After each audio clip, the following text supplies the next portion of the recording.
एक दो स्टॉक। क्या नितेश, पूछो, क्या क्वेश्चन पूछ रहे थे? हाँ सर, हाँ सर, एक सवाल था सर कि मल्टी बैगर स्टॉक होता क्या है, और अगर आज किसी कंपनी सेलेक्ट करना है, 2 से 3 साल के लिए इन्वेस्ट करता हूँ, हाँ और कोई स्टॉक प्राइस जैसे सपोज आज 30 या 40 रुपए चल रहा है, सपोज 50 रुपए तक है, और हाँ। 3 साल के बाद प्रेडिक्ट करता हूँ 400 जा सकता है और इट गोज, पर उसके बाद भी उसमें पोटेंशियल है कि वो फर्दर 800-900 तक जा सकता है। shall I profit और shall I continue with that stock gain? पहला सवाल ये है। और या और hello Nitesh, are you there?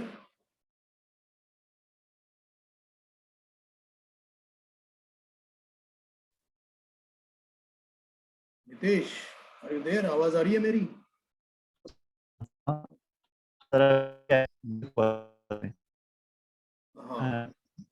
चलो ठीक है। पूछ सर। पहले नहीं, मतलब सर वो तुम्हारा क्वेश्चन खत्म हाँ, हो गया क्या? तुम्हारी आवाज एकदम तो से खत्म हो गई, बंद हो गई थी।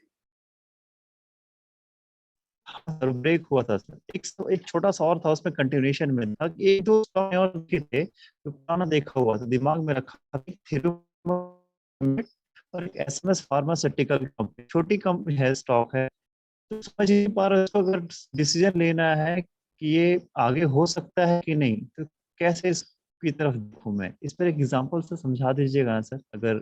हाँ श्योर। हेलो। तुमने कंपनी का क्या नाम बताया? SMS pharma? ठीक, SMS pharmaceutical company. SMS pharma, ये हाँ रहा सर। SMS pharma. क्या 165 का है ये तो? हाँ सर। काफी। ये तो अच्छे खासे अप ट्रेंड में है। यहाँ से इसका अप ट्रेंड शुरू हुआ था हम्म। 80 और 100 के बीच में, उसके बाद में बस मतलब से अच्छे खासे अप ट्रेंड में चल रहा है। फुल पावर भी इसके 75 के ऊपर चल रही है। अच्छा, तो पहले तो बता, तुमको देखना पूछना है ना कि मल्टी बैगर स्टॉक कैसे निकालते हैं। हाँ हाँ सर। हाँ सर। मल्टी बैगर स्टॉक का एज सच तो ऐसा कोई फॉर्मूला नहीं है, क्योंकि हमें नहीं पता कि कौन सा स्टॉक हम्म। मल्टी बैगर बनेगा। लेकिन लॉन्ग जी। टर्म के लिए कोई भी इन्वेस्टमेंट करना है ना, तो उसका सबसे अच्छा तरीका है कि वीकली चार्ट पर ये लगा के चेक करो कि बुल पावर जो है वो बियर पावर को कौन सा सुपरसीड करके जा रही है। ठीक है सर। ये या तो वीकली चार्ट के ऊपर या मंथली चार्ट के ऊपर। तो यूजुअली वीकली चार्ट भी जो है ना, ये एक बहुत स्ट्रॉन्ग सिग्नल होता है कि बुल पावर जब बियर पावर को सुपरसीड करके ऊपर निकल रहा है, यहाँ पे क्रॉस ओवर दे रहा है, तो इसका मतलब है कि इस स्टॉक में कुछ चल रहा है। अब वो एक छोटा स्टॉक हो सकता है, 40-50 रुपए का भी हो सकता है, हम्म। और 100-150 का भी हो सकता है। एक हम्म। तरीका तो ये है। या इसको हम एक और काम कर सकते हैं कि मंथली स्टॉक, मंथली चार्ट के ऊपर चेक करो कि हमें ये बुल पावर कहाँ से मिल रही है, मतलब क्रॉस ओवर कर रहे हैं। मंथली चार्ट, जैसे वीकली चार्ट एक स्ट्रॉन्ग सिग्नल है, मंथली चार्ट तो और भी स्ट्रॉन्ग सिग्नल है। ठीक है, जैसे यहाँ पर मंथली में यहाँ पर क्रॉस ओवर दिया उसने, जो हमारा प्रिंसिपल था उसके अनुसार भी, जो हमारे ट्रेडिंग रूल्स हैं, ये मंथली में वो है रिवर्सल कैंडल है, इसके ऊपर निकलेगा तो वैसे भी हमें बाय करना ही है, इसके ऊपर निकलेगा तो भी यहाँ पे हमें बाय करना है, तो इस कैंडल के ऊपर हम मंथली में इस कैंडल के हाई के ऊपर यहाँ पर हम बाय कर सकते हैं। ये एक तरीका है। दूसरा एक तरीका होता है मल्टी बैगर का।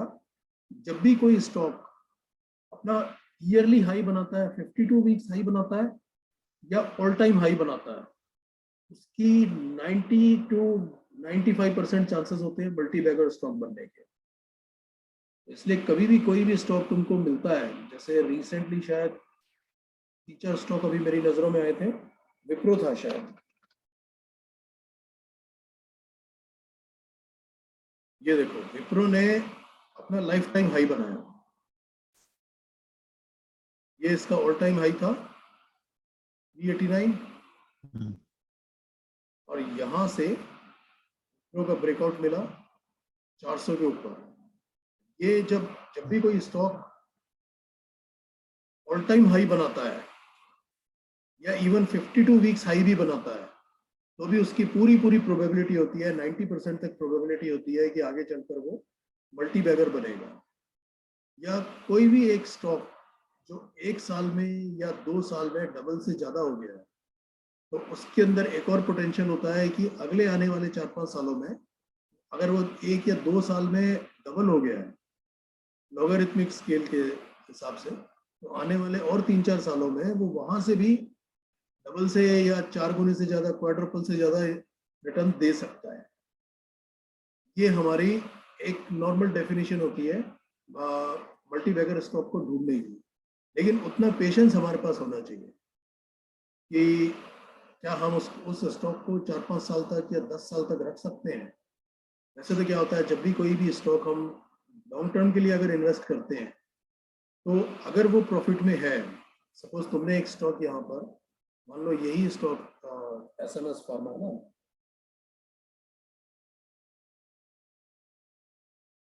ये स्टॉक मान लो तुमने यहाँ पर या किसी ने भी 40 और 60 के बीच में या 50-60 के बीच में बाई किया, अब वो 165 आ गया, 100 रुपीज का तुमको प्रॉफिट दिख रहा है, या इवन 4 गुने का भी, 3 गुने का भी प्रॉफिट दिख रहा है।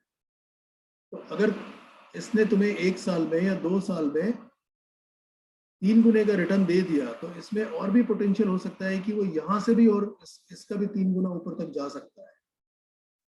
और ये वैसे भी अपने ऑल टाइम हाई पर ही चल रहा है अगर तुम देखो तो इसको। तो इस तरह के स्टॉक्स में, जिस स्टॉक में हम ऑलरेडी बहुत अच्छे रिटर्न में, बहुत अच्छे प्रॉफिट में बैठे हैं, उससे निकलने का कोई वो तुक बनती नहीं है, कोई पर्पस नहीं है कि हम उससे निकले, अनलेस कि हमको पैसों की जरूरत है किसी बड़े काम के लिए। अगर पैसों की जरूरत नहीं है तो यहाँ पर हमें उस स्टॉक में इन्वेस्टेड रहना चाहिए। इनफैक्ट यहाँ पर भी जब इसने अपना 52 वीक हाई तोड़ा या ऑल टाइम हाई जब बनाया, तो वहां पर अगर किसी बंदे ने यहाँ से इन्वेस्ट किया है, तो उसको यहाँ पर भी और इन्वेस्ट करना चाहिए, यहाँ पर भी वो कर सकता है और आने वाले 3-4 साल के लिए। वो इसलिए कि उसको हर टर्न के ऊपर इन्वेस्ट करते रहना चाहिए। ये आगे भी और भी मल्टी बैगर हो सकता है। इसमें से निकलो तभी जब हमें पैसों की जरूरत है।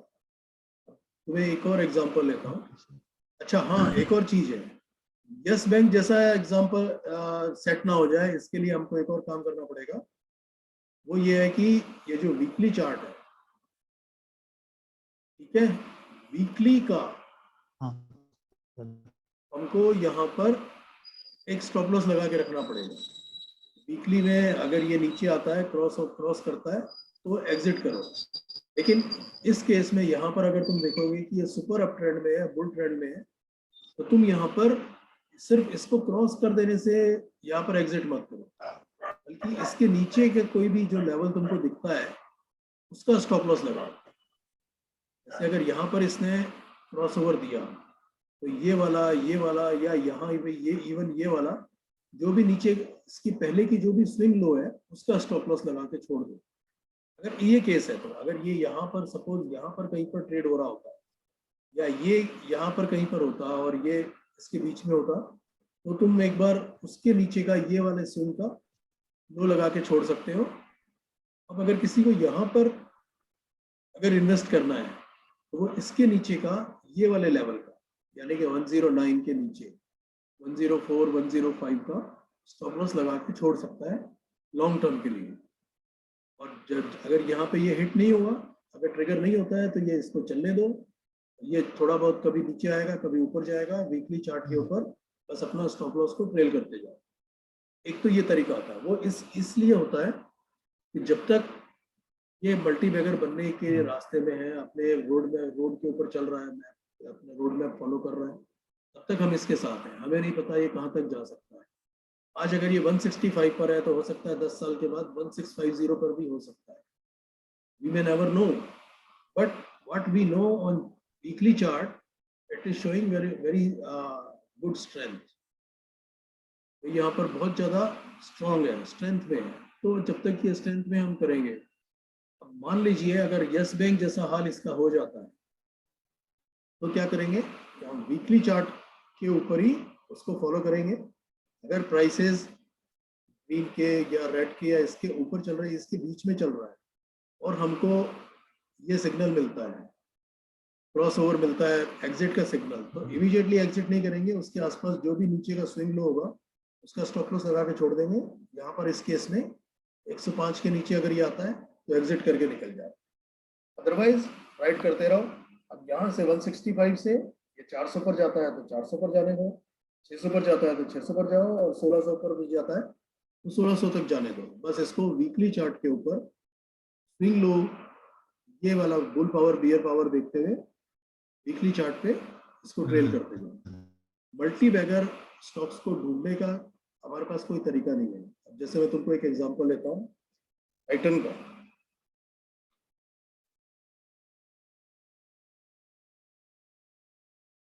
पता नहीं ये पुराना चार्ट इसमें है कि नहीं है, मंथली में देखता हूँ कितना पुराना चार्ट है। ये राकेश झुंझुनवाला का one of the flagship stock था, 2000 से पहले का नहीं है, 2002-3 का भी है। ये देखो इसमें 5 रुपए का भी भाव दिखाया हुआ है, कैन यू इमेजिन। लिटरली 2 रुपए का भी भाव है, 2 रुपए का तो नहीं था, ये तो स्प्लिट और बोनस के बाद इतना दिखाया होगा। अगर उस समय जो भी ये भाव चल रहा था 2000 के आसपास या 2001 के आसपास 15-20 रुपए का इसमें भाव चल रहा होगा, तो राकेश झुंझुनवाला ने इसमें स्टडी की और उसको लगा होगा कि टाइटन में काफी अच्छा पोटेंशियल है, तो उसने सोचा होगा कि पहले मैं थोड़ा लेके देखता हूँ। ये उसका फेवरेट स्टॉक है या फ्लैगशिप स्टॉक है, उसने कुछ 1500 या 2000 पहले लेके देखे होंगे राकेश झुंझुनवाला ने, या 500 की मैं देखता हूँ कैसा परफॉर्म करता है।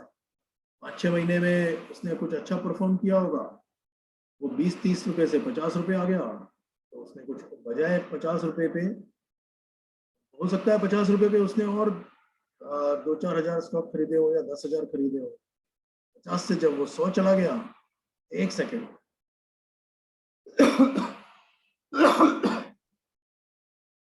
एक्सक्यूज मी, तो 50 से जब वो 100 चला गया होगा तो वहां पर भी उसने बजाय उसको बुक करने के, हालांकि अगर उसने 30 रुपए में बुक किया और अगर वो 90 रुपए या 100 रुपए मिल रहा है उसको तो 3 टाइम्स रिटर्न मिल रहा है, लेकिन बजाय 100 रुपए में बेचने के उसने वहां पर उसने और इन्वेस्ट किया होगा। ये देखा होगा कि मैं अब हर एक टर्न के ऊपर, हर एक जब भी वो अपना 52 वीक हाई काटेगा, उसने सोचा होगा राकेश झुंझुनवाला ने कि मैं यहाँ पर इसमें और कुछ और ज्यादा इन्वेस्ट करूंगा, और कुछ भी ट्रेल किया होगा स्टॉप लॉस को। लास्ट में फाइनली वो कहाँ तक गया देखो। अगर इसको देखा जाए, अगर प्री स्प्लिट और उसको बिना विदाउट बोनस देखा जाए तो आज ये इसका 10 गुना ज्यादा भाव होगा। यानी कि अगर 1600 भाव चल रहा है तो 16,000 उसने जो भी लिया होगा 15-20 रुपए में, उसका एक स्टॉक का भाव जो है आज के हिसाब से 10 टाइम्स होना चाहिए, यानी 16,000 उसका हो गया होगा। अभी भी वो इसमें इन्वेस्टेड है, वो अभी तक निकला नहीं है। इस तरह के बहुत सारे कंपनीज हैं। सिमिलरली एक और बहुत बड़ा इन्वेस्टर है जो स्मॉल कैप्स में इन्वेस्ट करता है, वो है केडिया। इसका पूरा नाम मुझे नहीं पता, मैंने कहीं पे शायद पढ़ा है, तो मगर बाद में हो सकता मैं इंटरनेट पे देख के या अभी चेक ही कर लेते हैं ना। केडिया, केडिया ग्रुप, केडिया विरासत, केडिया कैपिटल होगा शायद।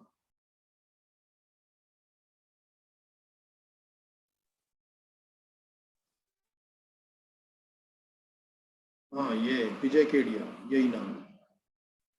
विजय केडिया भी जो है ना, ये भी मल्टी बैगर चैंपियन है। कभी भी नेट पे सर्च करो और विजय केडिया को देखो कि विजय केडिया कौन कौन से स्टॉक्स में अपनी पोजीशंस ले रहा है। तो ये भी हमेशा जब भी पोजीशन लेता है तो 2-3 साल के लिए, 4 साल के लिए नहीं लेता है, बहुत बड़े लंबे उसके लिए लेता है, पीरियड के लिए, टेन्योर के लिए। तो इनको भी फॉलो कर सकते हैं। ये जिस स्टॉक में ये लोग अभी फिलहाल इन्वेस्टेड है या नई अपनी पोजीशन बना रहे हैं या अपनी पोजीशन ऐड कर रहे हैं, उसको देख के भी हम लोग इनको फॉलो कर सकते हैं। जैसा कि मैं हमेशा सिखाता हूँ ठीक है कि हमारा काम है स्मार्ट मनी को फॉलो करना, और हमारी नज़रों में दो स्मार्ट इन्वेस्टर्स हैं, एक केडिया है, एक राकेश झुंझुनवाला है। उनको अगर आप फॉलो करोगे तो डेफिनेटली उनको फॉलो करने के बाद अगर उन्हीं के लिए हुए 10 स्टॉक्स लेंगे ना, तो 10 में से हमें 9 स्टॉक्स तो मल्टी बैगर ही मिलेंगे। वैसे तो 10वां भी होना चाहिए, लेकिन वो 10वां भी लॉस लेके नहीं जाए। ठीक है, कंसेप्ट क्लियर हो गया? ओके। बस हमें अपने रिस्क एपेटाइट रखना है, तो वीकली चार्ट के ऊपर स्टॉप लॉस को ट्रेल करते जाओ, इस चीज को फॉलो करो। अब देखो टाइटन को देखो, टाइटन में यहाँ पर वीकली चार्ट पर एग्जिट का साइन मिला, लेकिन यहाँ पे एग्जिट करेंगे नहीं करेंगे। यहाँ पर ये वाला यहाँ से ये ब्रेकआउट मिला था, ये स्विंग लो है या ये स्विंग लो है, ये वाला सपोर्ट का जोन है, यहाँ पर स्टॉप लॉस रखेंगे अगर लॉन्ग टर्म के लिए इन्वेस्ट कर रहे हैं। तो जहाँ तक ये जा रहा है जाने दो, जब यहाँ से ब्रेकआउट मिलेगा और ये एक बार फिर से 52 वीक्स हाई या long term all time high बनाएगा, उसके बाद फिर राइड करते जाओ। और ये इसके नीचे ये वाला लेवल 1370 या समथिंग का स्टॉप लॉस रख दो, 1320 का, और बस उसको राइड करते जाओ, चलते जाओ। वीकली चार्ट पे ध्यान रखो, बस वीक में एक ही सैटरडे के सैटरडे सिर्फ इसको वीकली चार्ट पे देख लो, कैंडल रोज में उसको फॉलो करो मत। Okay sir. कैसा चल रहा है बस, और उसके बाद उसको फॉलो करते जाओ। अभी कोई एक नई रेंज बनाएगा, जब ये एक रेंज तोड़ के नई ऑर्बिट में जाएगा, इस ऑर्बिट के नीचे का स्टॉप लॉस लगा दो। मल्टी बैगर ढूंढने का यहाँ से भी देखो, टाइटन में भी अभी भी पोटेंशियल है मल्टी बैगर बनने का नेक्स्ट 4 से 5 सालों में। सिर्फ स्मॉल कैप पे मत देखो, ये मिड कैप का स्टॉक है, 1500 का भी स्टॉक है, इसमें बहुत ज्यादा पोटेंशियल है आगे जाने का। सिमिलरली लार्ज कैप में टाटा स्टील में पोटेंशियल है। देखो ये 1200 तक जाके नीचे आया, अगर ये यहाँ पे इस रेंज में मिलता है हमको कभी भी 880 और 740 की रेंज में कहीं पर भी मिला, 880 का मतलब 880 नहीं है, 900 भी है, 910 भी है, तो 900 से लेकर 700 के बीच में कभी भी ये स्टॉक मिलता है, तो लॉन्ग टर्म के लिए ये भी एक मल्टी बैगर स्टॉक हो सकता है। इसको लेके रख लो लॉन्ग टर्म के लिए। लॉन्ग टर्म का मतलब 5 से 10 साल के बीच, ये बहुत अच्छा रिटर्न दे के जाएगा। ये भी मल्टी बैगर रिटर्न दे सकता है, यानी कि अगर हम 7 से 8 साल का इसको टेन्योर माने, ये जो 1100 का रेट प्राइस हमको आज दिख रहा है ना, इसके आगे एक जीरो और लगा लेना, 11,000, वो किसी ना किसी फॉर्म में 11,000 हो जाएगा। हो सकता है कि बोनस के रूप में आ जाए, हो सकता है कि स्प्लिट हो जाए, कुछ और मिल जाए, पर कहीं ना कहीं किसी ना किसी फॉर्म में ये 11,000 का रिटर्न ऑन इन्वेस्टमेंट दिखा देगा, प्राइस दिखा देगा। सिमिलरली एक स्टॉक देखें, हमारा स्टॉक अभी 83,380 है, ये 1 लाख तक कुछ जाके आया है, 95,000। देखने में क्या लग सकता है, देखने में क्या लग रहा है हमारा? लग रहा है नहीं लग रहा है ना, चांसेस हैं अभी देख सपोर्ट के ऊपर। हाँ नहीं देख के लग रहा है 83,000 का स्टॉक कितना महंगा स्टॉक है, क्या है? बहुत ठीक है ना, बहुत कॉस्ट लग रहा है, बहुत ज्यादा महंगा है, ये है वो है। लेकिन अगर सही मायने में देखा जाए ना, तो विप्रो और इन्फोसिस और टीसीएस और भी एक आध कोई स्टॉक है, ये तो आईटी के हो गए, टाटा स्टील भी हो सकता है, इनके सामने ये स्टॉक कुछ भी नहीं है, समझे? आज विप्रो अगर हमको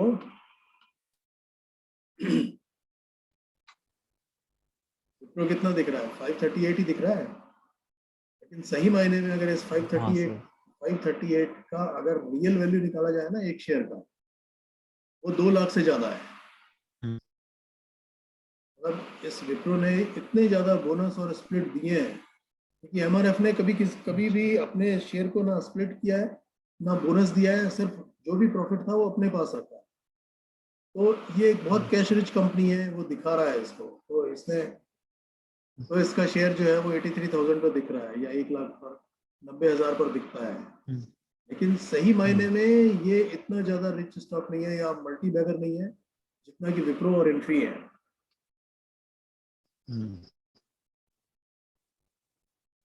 अगर ये 1400 का ये स्टॉक दिख रहा है तो ये इसकी रियल वैल्यू 2 लाख रुपए है, यानी कि किसी ने अगर इस, और जब इसका वो आया था, पब्लिक इशू आया था 91 या 92 में, 95 पे आया था, यानी कि 100 के नीचे आया था। उस वक्त अगर किसी ने इसमें कुछ भी इन्वेस्ट किया होगा ना 95 रुपीज शेयर में जी, तो उस अगर आज तक संभाल के रखे होंगे तो सिर्फ बोनस और स्प्लिट मिला के ही उसके पर शेयर उसको 2 लाख से ज्यादा पड़ा मिल रहा था। ये है इसकी तो रियल वैल्यू जो होती है ना वो कहीं और होती है किसी भी स्टॉक। तो अगर किसी स्टॉक को अगर हाँ मैं बोल रहा हूँ सर, अगर क्या किसी स्टॉक को अगर मुझे चुनना है लॉन्ग टर्म के लिए, तो क्या सिर्फ टेक्निकल चार्ट देख करके मुझे सेलेक्ट करना चाहिए, या फिर उसके फंडामेंटल्स अलग से उसको जरूरी है कि उसको भी स्टडी किया जाए, और कंपनी को इन डेप्थ स्टडी करने के बाद टेक्निकल्स पर फिर स्ट्रांग है तब उसको बाय करे? एक्चुअली क्राइटेरिया क्या होना चाहिए? Fundamentals are for foods. Fundamental में बैलेंस शीट में बहुत सारी गड़बड़ हो सकती है, होती है, मैं नहीं कह रहा हूँ, हो सकती है, जी लेकिन जो स्मार्ट मनी है, जो बड़े बड़े लोग हैं, उनको अंदर की सारी खबरें होती है, हमारे पास वो खबर कभी आ नहीं सकती। जी। ये टेक्निकल चार्ट क्या होता है, वो ये चीज होती है कि मार्केट उस कंपनी को किस तरह देख रहा है, मार्केट उसको, और मार्केट का मतलब स्मार्ट मनी है। स्मार्ट मनी होता है जहाँ पे बहुत सारा उनके पास बहुत पैसा होता है, वो बहुत बड़ा पैसा लगाते हैं। कोई भी आदमी, कोई भी फंड, कोई भी इन्वेस्टर अपना बड़ा पैसा किसी भी बेकार की चीज में नहीं लगाता। मार्केट मार्केट किसी भी चीज को किस तरह देख रहा है, क्या वो उसका परसेप्शन क्या है, वो हमारे लिए ज्यादा इंपॉर्टेंट होना चाहिए मल्टी बैगर ढूंढने के लिए। अगर तुम किसी भी चीज, किसी भी उसको स्टॉक को लेते हो ना, सिर्फ वीकली चार्ट पर देखो, सिर्फ ये देखो कि वो इसको क्रॉस ओवर दे रहा है, ठीक है। एक क्राइटेरिया ये है। दूसरा क्राइटेरिया जो मैंने तुम्हें बताया, ऑल टाइम हाई बनाया है किसी भी स्टॉक ने किसी भी दिन, तो उसके पूरे चांसेस हैं आगे आगे जाकर मल्टी बैगर करने, या 52 वीक हाई बनाया है। डाबर शायद इसने बनाया था, ऑल टाइम हाई बनाया है क्या?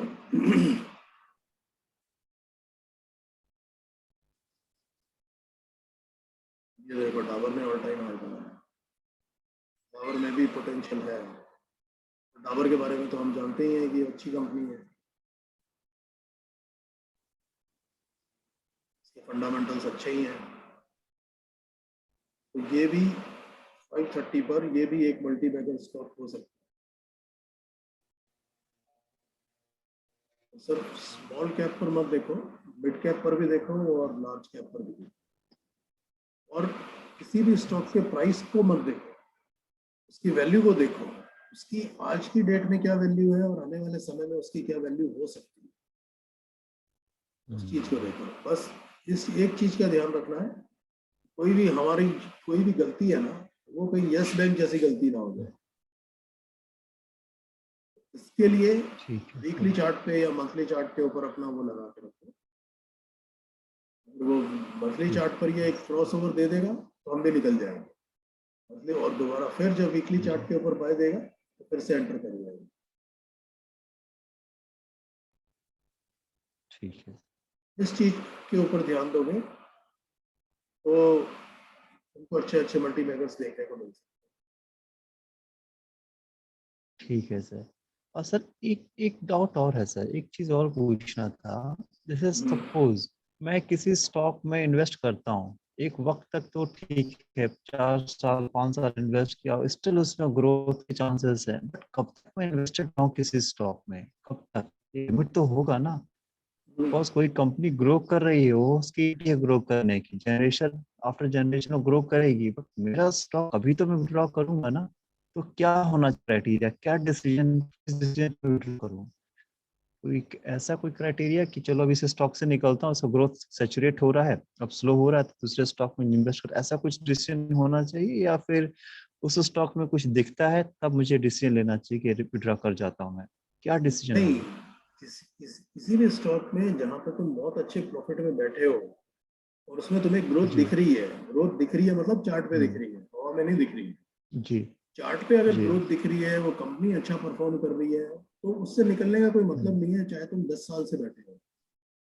जी। किसी भी स्टॉक को 10 साल से तुम होल्ड करके बैठे हो और 10 साल और होल्ड करोगे तो और अगर उसमें ग्रोथ के चांसेस हैं तो 10 साल और होल्ड करो ना, प्रॉब्लम कहाँ है? ओके आज सर। एमआरएफ 1 लाख का है, ठीक है, 91 के आसपास कहाँ था ये देखो, ये भी 30-40 रुपए का स्टॉक था, 480 का दिखा रहा है यहाँ पर, ये तो 99 का दिखा रहा है ना, 91 के आसपास। जी। इससे इससे पुराना रिकॉर्ड है नहीं हमारे पास। तो ये जी। भी 100, 200, 40, 50 रुपए का स्टॉक था वंस अपॉन अ टाइम। ये धीरे धीरे कंपनी ग्रो करती गई। अगर आज से 25 साल पहले किसी ने 40 रुपए में, 20 रुपए में लिया हो, ठीक है, और अभी कभी भी बेचा नहीं हो, जी। तो आज भी इसको बेचने का कोई मतलब नहीं है। हम्म। आज भी क्यों बेचेगा? सिर्फ इसलिए बेचे कि ये 83,000 का हो गया, 20 रुपए का स्टॉक। इसमें और भी पोटेंशियल है 2 लाख तक जाने का, तो फिर 83,000 में बेचने का क्या मतलब है? अगले जनरेशन को पास ऑन करके जाओ। ठीक है।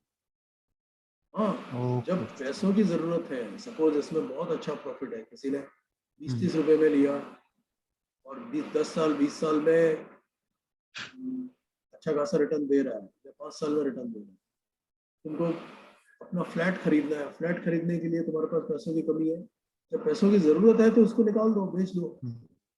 लेकिन सिर्फ इसको बेच के किसी दूसरे स्टॉक को लेना, वो नहीं है जिसमें तुम बैठे हो, आराम से बैठे रहो अच्छे प्रॉफिट में। ओके। ये सोच के कि आज ठीक है। मैंने सपोज ये 100 रुपये में लिया, 83,000 में निकाल के, तो फिर किसी 100 रुपये के स्टॉक में लगा दूँ और वो 83,000 तक चला जाएगा, तो वो तो बेवकूफ़ी है। क्योंकि जब तक 100 रुपये का शेयर, ओ। 100 रुपये का शेयर 200 रुपये भी जाएगा, क्या तो हो सकता है कि हम्म। ये 83 से वन वन 160 तक चला जाए या 200 तक चला जाए, ओके सर। ठीक है, और वो ओके 100 से सर। 200 भी ना जा पाए। वो ऑलरेडी इतनी स्ट्रेंथ दिखा रहा है कोई भी स्टॉक, उसमें तो कुछ ना कुछ हम्म। तो स्ट्रेंथ होगी, तभी तो स्मार्ट मनी वहाँ पे इस भाव को पे लेके गई है उसको। पर उसको ध्यान ये रखना है कि वो यस बैंक ना बन जाए। मैंने इतना नाम ले लिया यस बैंक का, तो यस बैंक का चार्ट भी देख लेते हैं।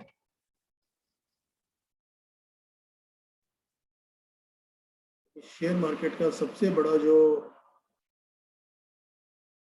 नाइटमेयर है ना किसी के लिए भी, यस बैंक की। किसी ने यहाँ पे अगर कभी स्टॉक लिया हाँ हो सर। और होल्ड करके बैठा हो, वो तो मतलब हम्म। इधर बर्बाद ही हो जाएगा। कोई यहाँ पर इन्वेस्ट अच्छा करे सर। हम्म। या एक एक डाउट है, इस चार्ट में एक चीज पूछना था। देखिए चार्ट मुझे जो जो दिखा रहा है वो तो दिख रहा है मुझे भी, बट ये कैसे पकड़ो इसमें कि यहाँ पे कुछ तो ऐसा नेगेटिव चल रहा है जहाँ की अब मुझे यहाँ पे स्टे नहीं, निकल जाना चाहिए इस चार्ट, इस स्टॉक से इस नहीं वाली रुकना स्विंग चाहिए के चार्ट नीचे, में कहीं। इस वाली नहीं नहीं, चार्ट में कुछ नहीं है, इस वाली स्विंग के नीचे बस इस स्विंग, ये इस स्विंग का लो कटा, अच्छा। यहाँ पर निकल जाओ। हम्म।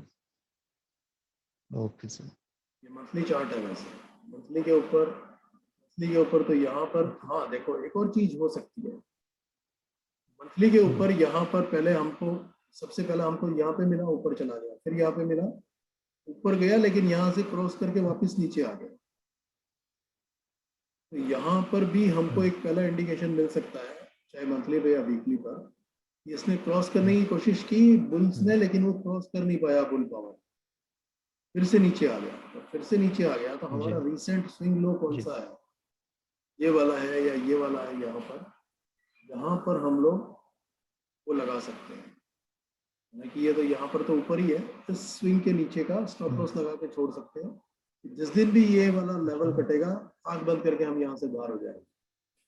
इसको या इस लेवल को पकड़ने की कोशिश मत करो। 360 पे निकल गया होता या 400 पे निकल गया होता, नहीं। अगर अपना मल्टी बैगर वाला रूल फॉलो करना है, मंथली चार्ट को फॉलो करो। यहाँ पर ये निकला, ऊपर गया, यहाँ पर ये साफ इंडिकेशन दे रहा है ये ऊपर तो गया, ठीक है, लेकिन ये बुल पावर जो है या इसकी तरह इसको क्रॉस नहीं करता और नीचे आ गया। यहाँ पर इस रेंज में नीचे आने लगा। जो भी हमारा रिसेंट लो है, अगर यहाँ पर भी स्टॉप लॉस रखा था पहले, उसको बढ़ा के यहाँ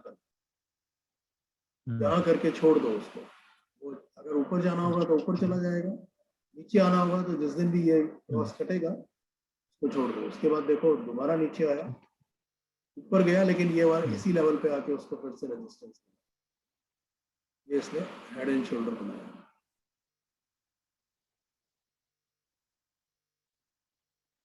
ठीक है। जिस बैंक को वीकली चार्ट पर भी फॉलो कर लो, बस इस चीज को अगर फॉलो कर लेंगे,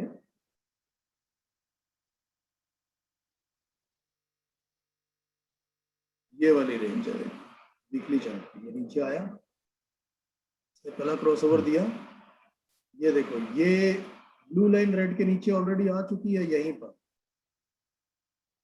ये हमारा पहला इंडिकेशन है, ये हमारा दूसरा इंडिकेशन। फिर जब प्राइसेस इसके नीचे आ जाए, ये वाले इस वाले लेवल पे हम अपना स्टॉप लॉस लगा के छोड़ देंगे। यहाँ से प्राइसेस नीचे आए, एग्जिट। ये भी सेम लेवल है, ये वाला लेवल थोड़ा नीचे है, ये वाला लेवल थोड़ा ऊपर है, कोई फर्क नहीं पड़ता। वीकली में हमारे सारे वो है ना, हम लोग ये देखते हैं वीकली में ग्रीन ने रेड को क्रॉस ओवर दिया, यहाँ पर भी एग्जिट कर सकते। अगर यहाँ पे एग्जिट नहीं कर पाए तो यहाँ पर एक मौका है एग्जिट करना, यहाँ पर नहीं तो यहाँ पर, ये देखो यहीं पर रेजिस्टेंस मिला है, इस रेंज में कहीं पर भी एग्जिट करने का मौका है। लॉस में भी हो, 400 पे भी बाई किया है तो यहाँ पे निकल जाओ, यहाँ पे निकल जाओ, बस निकल जाओ। Okay sir. अगर इसमें पोटेंशियल होगा ये वापस ऊपर आ जाएगा, जैसे बाकी के सारे स्टॉक्स ने किया। टाटा स्टील पैंडेमिक में नीचे आया था,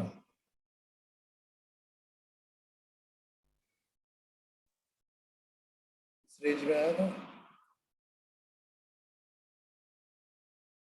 यहाँ पर वीकली में बुल पावर ने क्रॉस किया ऊपर ईयर को, यहाँ पे बाय बनती है जी। यहाँ पे बाय करके इसके नीचे का स्टॉप लॉस लगा के देख लेंगे जो होगा, और ऊपर जाता रहा। यहाँ पर फिर क्रॉस ओवर मिला, ठीक है, लेकिन यहाँ पे हमको वो करना नहीं है। चाहो तो निकल सकते हो, यहाँ पर एग्जिट करोगे, लेकिन एग्जिट नहीं भी करना चाहते हो तो इसके नीचे का स्टॉप लॉस लगा के छोड़ो, जो भी है, ये वाला या ये वाला। यहाँ पर इसने लो बनाया, फिर उसके बाद वापस ऊपर गया, फिर यहाँ पर आया, यहाँ पर वीकली में क्रॉस ओवर मिला, इसके नीचे की ये स्विंग लो है, यहाँ पे स्टॉप लॉस लगा के छोड़ो। उसके बाद यहाँ पर अब ये दे रहा है क्रॉस ओवर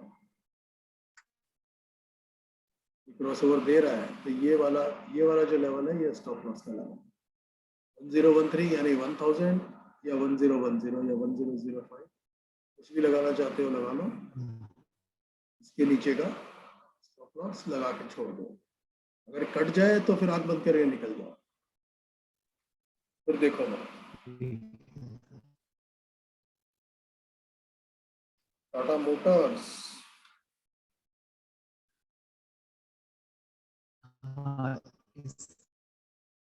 ये देखो यहाँ पर क्रॉस दिया, यहाँ पर क्रॉस दिया, लेकिन निकलने का नहीं। निकलने के लिए हमारे पास ये वाला लेवल है, ये वाला लेवल है। अब ये फिर से वीकली में बाय दे रहा है। जब भी वीकली में बाय का या सेल का सिग्नल मिलता है तो स्ट्रॉन्ग सिग्नल मिलता है। ऑलरेडी ये अप ट्रेंड में है, सुपर अप ट्रेंड में है। जब भी ये क्रॉस ओवर देगा यहाँ पर बाय कर लो। और देखो ये भी 52 वीक्स हाई बना रहा है। जब भी ये वाला लेवल कटेगा या ये वाला लेवल कटेगा 357, 345, ये वाले लेवल कटेंगे, ये बहुत तेजी से ऊपर जाएगा। या अगर नहीं भी गया तो ये दे देगा, तो मतलब इसने 52 वीक्स हाई तो बना दिया। जी 52 वीक्स हाई बन गया, मतलब इसमें अब मल्टीबैगर बनने का पोटेंशियल है। ऑल टाइम हाई बनाने के लिए तो फिर इसको ये वाला लेवल क्रॉस करना, 610। इस दिन भी 610 के ऊपर की क्लोजिंग देगा, ये बहुत ये ऑल टाइम हाई बना लेगा, फिर ऊपर ही जाएगा, फिर इसकी ऑर्बिट चेंज हो जाएगी, फिर ये नीचे के जो सपोर्ट एंड रेजिस्टेंस है ना, ये काम नहीं करेंगे, फिर ये अपने नए सपोर्ट एंड रेजिस्टेंस ऊपर ही बनाएगा, इसकी ऑर्बिट चेंज हो जाएगी, फिर वहां से हम लोग अपना जो ज्ञान चक्री है, ज्ञान चक्री लगा कर फिर इसमें चेक कर सकते हैं। ज्ञान चक्री लगाएं 610 के ऊपर। 610 नहीं है, सॉरी,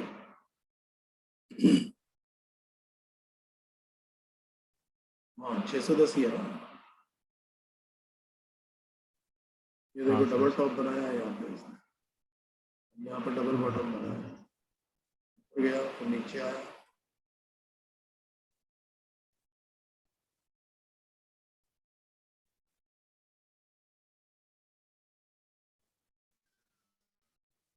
इधर गया गया, ये गैन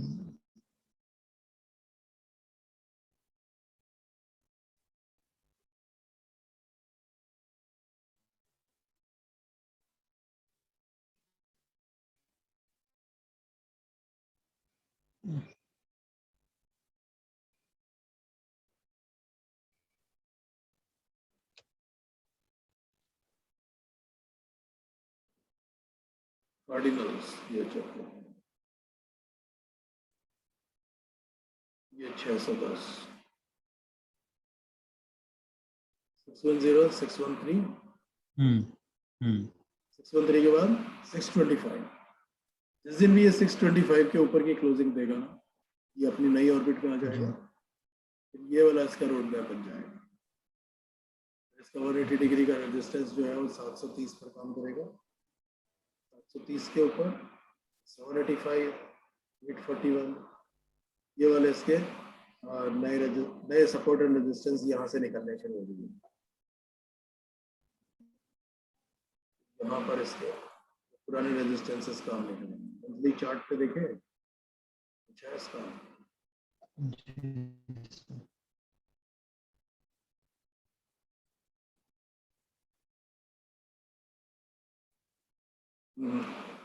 नहीं, 610 के ऊपर ऑल टाइम हाई ही बनेगा।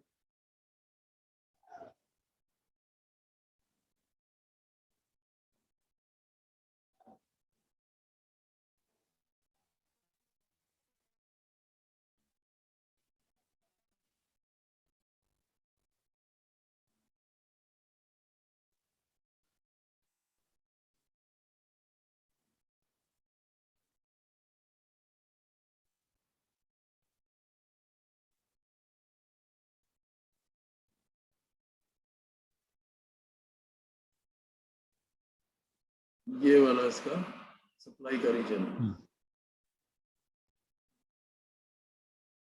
ठीक है, कॉन्सेप्ट क्लियर हो गया या और समझाऊं?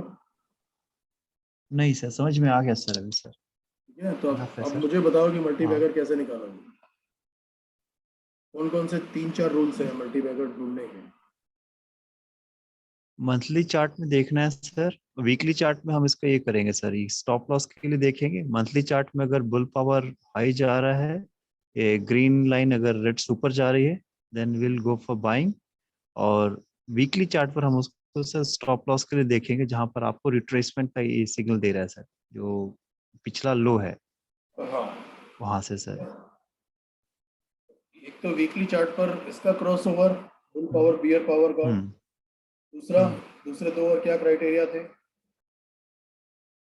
मंथली मल्टीबैगर चार्ट में ढूंढने सर हम के? देखेंगे फिर। हाँ हाँ, मल्टी चार्ट पर तो वही देखेंगे, सर, उसके ये अलावा 52 वीक को क्रॉस करना चाहिए या फिर ऑल टाइम हाई को क्रॉस करना चाहिए। हाँ तो उसमें 52 वीक हाई मल्टी बनाए या वैगर के ऑल टाइम हाई बनाए, उसमें हाँ, बहुत ज्यादा ऑल टाइम पोटेंशियल होता हाँ। है आने वाले सालों में मल्टी बैगर बनने का। क्योंकि एक स्टॉक अगर 30-40 रुपए से बढ़कर 300-400 आ गया है, अगर 10 साल में एक स्टॉक 10 गुना बढ़ गया या 5 साल में 10 गुना बढ़ गया, तो उसमें पोटेंशियल है कि अगले 5 साल में वो वहां से भी 10 गुना जा सकता है। ठीक है सर, ठीक है ना? है। क्योंकि फिर वो एक नई लीग में आ जाता है, वो लीग ऑफ चलिए, एक्स्ट्रा ऑर्डिनरी जेंटलमैन वाले स्टॉक्स में आ जाता है। अच्छा, no more a small stock. ठीक है सर। और स्टॉक देखते हैं, विनती ऑर्गेनिक्स। ये स्टॉक में 91-92 में जब भी इसका पब्लिक इश्यू आया था, मुझे इसका अलॉटमेंट मिला था 10 रुपए में। अब मैंने इसको 16-17 रुपए में बेच दिया था, फिर दोबारा खरीदा 20-22 में और 25-30 में बेच दिया। देखो 91 से लेकर आज तक अगर मैंने सिर्फ 100 शेयर्स थे आईपीओ में मिले थे, अगर वो रखे होते, आज का भाव देख लो। हो सकता है कि इसके बीच में वो 1700। ये स्प्लिट भी हुआ हो, बोनस भी दिया हो, कुछ दिया हो इसने, पता नहीं। 1700। This is how wealth is created. 25-30 साल में 91 से लेके 21, 30 साल, कितना 10 रुपए का कितना रिटर्न मिला है अपने में भी नहीं सोच सकते। वो 180 टाइम्स।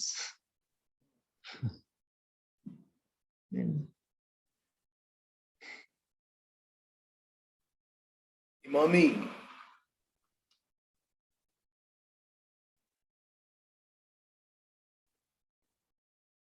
ये भी काफी स्प्लिट हो चुका है। ये भी देखो कहाँ से 100 रुपए से बढ़ के 600-700 तक गया। अच्छा, इसमें अगर किसी ने इन्वेस्ट किया होगा, देखो ये इसमें सारे गुण हैं। जब प्रॉब्लम आई ये नीचे भी आया, इसके फंडामेंटल्स अच्छे थे तो ये ऊपर भी गया। जब अगर यहाँ से किसी ने इन्वेस्ट किया हुआ है तो यहाँ पर निकलने का क्या क्राइटेरिया है? ये वाला क्राइटेरिया है। इसके नीचे, इसके नीचे आए, एग्जिट कर जाओ, बस आंख बंद कर दिया। अब अगर फंडामेंटली अच्छा है तो यहाँ से फिर से इसमें बाय आई, बाय करके देख लो। यहाँ पर 100, 200, 500 स्टॉक लेके देखो, 10 स्टॉक लेके देखो, ऊपर जा रहा है, जा रहा है, ठीक है, बढ़िया है। ये किसने अपना ये वाला क्रॉस किया, ये लेवल क्रॉस किया, 52 वीक हाई यहाँ पे कहीं पे क्रॉस किया,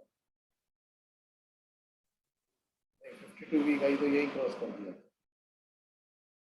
और उसके बाद में जो अगर ये अपना ऑल टाइम हाई बनाएगा, उसमें भी अभी भी लेना बनता है।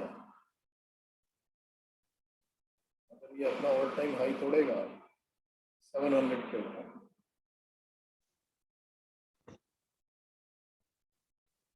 तो फिर लेना बनता है।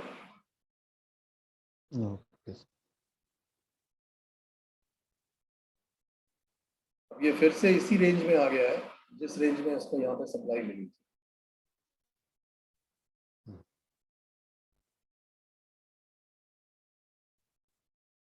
ये है कि अब ऑपरेटर्स जो हैं वो उसी तरह इसमें इन्वेस्टेड रहना चाहते हैं जिस तरह वो यहाँ पे रहना चाहते हैं।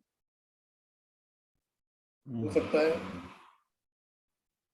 कि ये इस लेवल को तोड़ के ऊपर निकल जाए, हो सकता है नहीं तोड़े, यहीं पे सेलिंग आ जाए इस रेंज में। वो अपनी इस रेंज में अगले, हो सकता है कि 3-4 साल तक वो सिर्फ अपनी इसी रेंज में ही घूमता रहे, ठीक है। और जब सब लोग थक हार जाए कि नहीं अब तो इसमें कुछ हो ही नहीं सकता, तब इसके ऊपर का ब्रेकआउट आए 4-5 साल के बाद। ये स्टॉक इसमें देखने को मिल रहा है IRCTC में।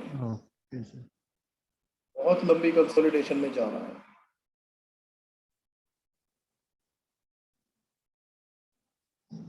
IRCTC देखो, ये इस रेंज में कंसोलिडेशन में जा रहा है। हो सकता है आने वाले 4-5 सालों में ये इसी रेंज में घूमता रहे। और जब रिटेल इन्वेस्टर पूरी तरह से परेशान होकर अपने सारी पोजीशंस निकाल दे, यहाँ से खाली कर दे, तब ऑपरेटर्स इसको इतना तेजी से भगा के ले जाए, आज जो 1984 दिख रहा है वो कभी फिर जिंदगी में देखने को ही ना मिले। फिर लोग तो सीधा 6,000 7,000 पे बात करेंगे कि हाँ 58 80 पे आएगा या 60 180 पे आएगा, तब देखा जाएगा।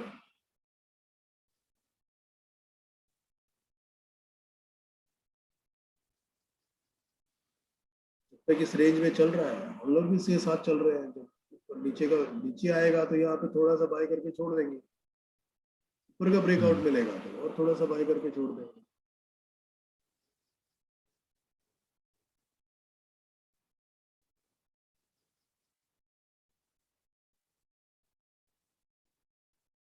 ठीक है, ये भी एक मल्टी बैगर स्टॉक है, ठीक है। IRCTC।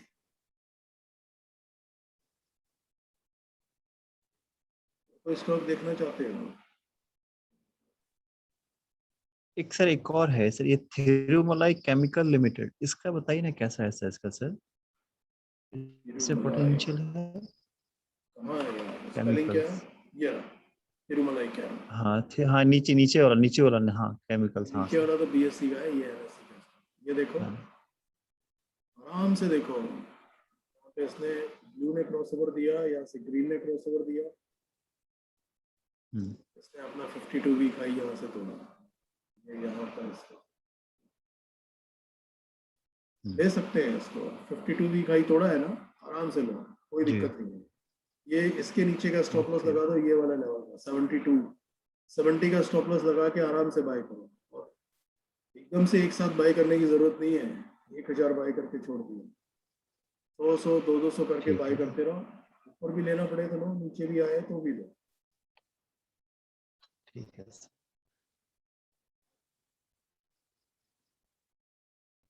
70 का स्टॉप लॉस लगा के बाय करो।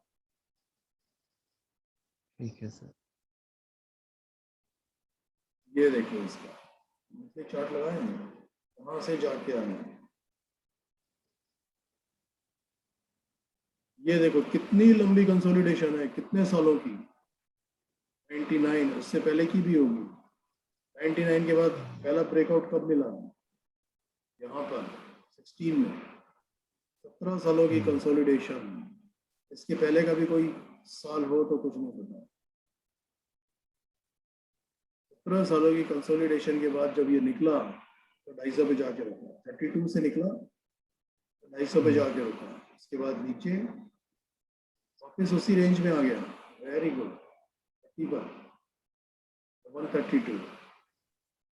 चार्ट देखते ही तुम्हें समझ जाना चाहिए, यहाँ पर क्रॉस ओवर दिया है इसने, बस आप समझ जाओ कि अब ये इन्वेस्टर फ्रेंडली स्टॉक हो चुका है। मंथली चार्ट पर आँख बंद करके बाय करोगे।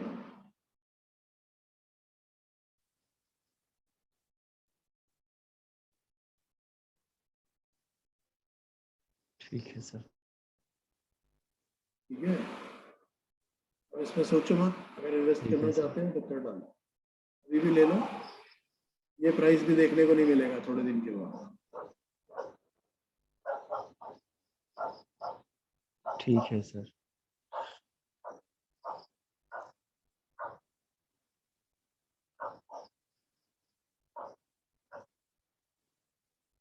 और कोई स्टॉक? इलेक्ट्रिकल सेगमेंट में कोई सेक्टर है सर, कोई कंपनी जो अच्छा ग्रोथ दे सकती है? बिकॉज अभी इलेक्ट्रिकल व्हीकल्स आने के पूरे पूरे ये हैं, अभी इंडस्ट्रीज को ग्रोथ काफी मिलने के चांसेस हैं। हेवल्स। कोई कैसा? अच्छा, हेवल्स। आंख बंद बट करके, वो ये आज से नहीं, 2000 की 2001-2 से मेरा फेवरेट स्टॉक रहा है, जब ये 60-70 रुपए पर ट्रेड हुआ करता है। जी। इसको मैंने 78 में खरीदा था, जब इसने अपना ऑल टाइम हाई या 52 वीक हाई बनाया। ये तो मतलब ब्रेकआउट बोनस और स्प्लिट के बाद है, वो प्री बोनस और प्री स्प्लिट था, जी। 87 समथिंग 2000 में। ये तो 2000 से 2000 का तो वो है ही नहीं, 2002-3 के आसपास में ये वाला स्टॉक था जो अभी 2 रुपए दिखा रहा है ना। ये उस समय 60s और 70s की रेंज में था। तो स्प्लिट होने के बाद ये 2001-2 की ये उसी रेंज में है। कितना स्प्लिट हुआ होगा सोचो। 70 का स्टॉक, 70 की जो एवरेज वैल्यू है वो 2 रुपए पे आ गई, और ये 2 रुपए ₹2 का स्टॉक अब कितने का है? 1000। ₹2 के 1000 हो गए, सोचना। 500 टाइम। ये है मल्टी बैगर, और अभी भी इसमें पोटेंशियल है। ये यहाँ से भी 10,000 तक जा सकता है।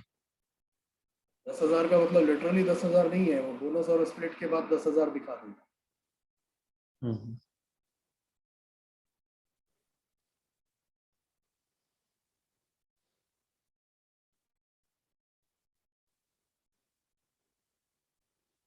ठीक है सर। बजाज इलेक्ट्रिकल देखें, बजाज का कोई भी हाँ स्टॉक सर। देखा नहीं बहुत दिन से। बजाज इलेक्ट्रिकल्स, ये देखो, यहाँ पर इसको सोच रखा था बाय करने के लिए, तो कभी ध्यान ही नहीं दिया। दूसरे स्टॉक्स को ही एनालाइज करते रहे।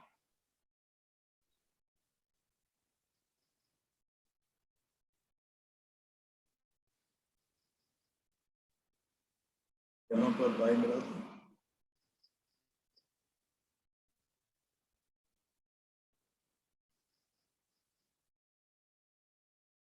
और बजाज ऑटो देखिए, बजाज के किसी भी, बजाज फाइनेंस तो मैंने बताया था ना, बजाज फाइनेंस तो मैं चेक कर रहा बजाज हूँ। फाइनेंस तो ये तो मैं चेक कर रहा था, इसमें बहुत पोटेंशियल मैं है तो अभी। सर बाय किया था सर, मैं बिल्कुल नया था।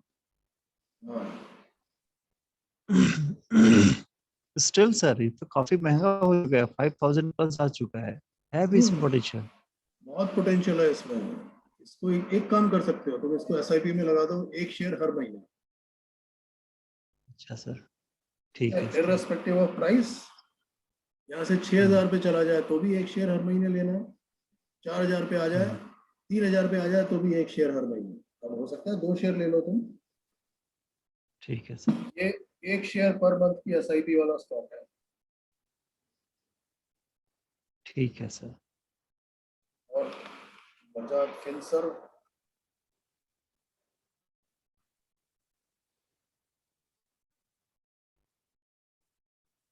ये देखो इन्वेस्टमेंट, ये भी 1 शेयर पर मंथ की एसआईपी वाला शेयर।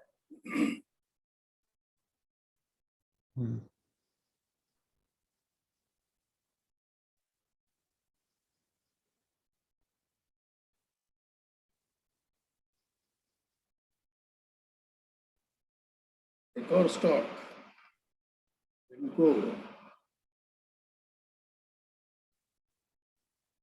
केआरएक्स बीएससी का स्टॉक नहीं है ये?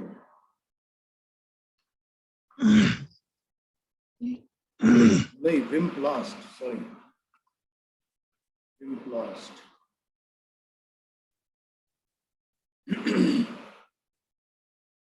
ये देखो, ये हमको, ये इंडिकेट कर रहा है नीचे का और ये इंडिकेट कर रहा है ऊपर का, यानी कि स्मार्ट मनी इन्वेस्टर इसमें एक्टिव तो हो गए हैं, लेकिन वो कभी भी इसको ऊपर नहीं आने देगा। यानी कि जब तक ये कंसोलिडेशन से बाहर नहीं निकलेगा, स्टॉक है, इसको वीकली में देखें, वीकली में सिग्नल मिल गया होगा बाय का। हाँ देखो, वीकली में बाय का सिग्नल मिल गया। यहाँ पर वीकली में बाय का सिग्नल मिला, ये वाला क्रॉस ओवर, ब्लू ने रेड को क्रॉस किया, यहाँ पर ग्रीन ने रेड को क्रॉस किया। वीकली में बाय का सिग्नल मिल चुका है, ये यहाँ पे ऊपर जा चुका है, इसको ले लो, इसको भी ले सकते हो, इसमें बहुत पोटेंशियल है। ये भी मल्टी बैगर स्टॉक, ये 5,000 6,000 दिखा देगा 4-5 साल में। विप्लास्ट, यानी कि अभी 480 है ना, 1 जीरो, इसके आगे 1 जीरो लगाओगे उससे भी ज्यादा दिखा देगा, 10 टाइम से ज्यादा। ठीक है सर।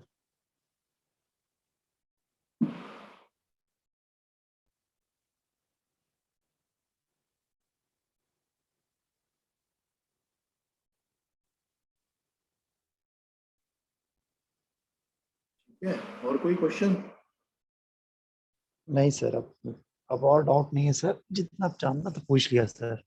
बैटरी भी डाउन हो रहा है सर फोन का, 10% रह ठीक गया है, ओके, चलो 10% पे तुम्हारा नेट काम कर ठीक है रहा है। सर। मेरा तो नेट ही नहीं काम करता 10%, वो नहीं अभी 15 या 20% के नीचे नेट काम करना बंद कर आया है सर, अभी चल रहा है, दिया। लगा दो चार्ज अभी में। तो चल रहा चलो है फिर सर अभी। आज का ये लेसन काफी है। जी good okay, night. Thank you sir, welcome. Good bye, good night. Night sir. Video upload करेंगे ना सर? हाँ ये अभी कर दूंगा 15-20 मिनट में। हाँ ठीक है सर, ठीक है, इसको एक बार और और ग्रुप देख में, लूंगा सर, हाँ ग्रुप काफी में बाकी स्टूडेंट्स को भी डाल दूंगा ग्रुप में, इसको एक बार चेक ठीक है करना। सर, ठीक है ठीक सर, थैंक है, you okay, sir, all the best, you welcome. Thank you, bye, good night sir. Bye, good night.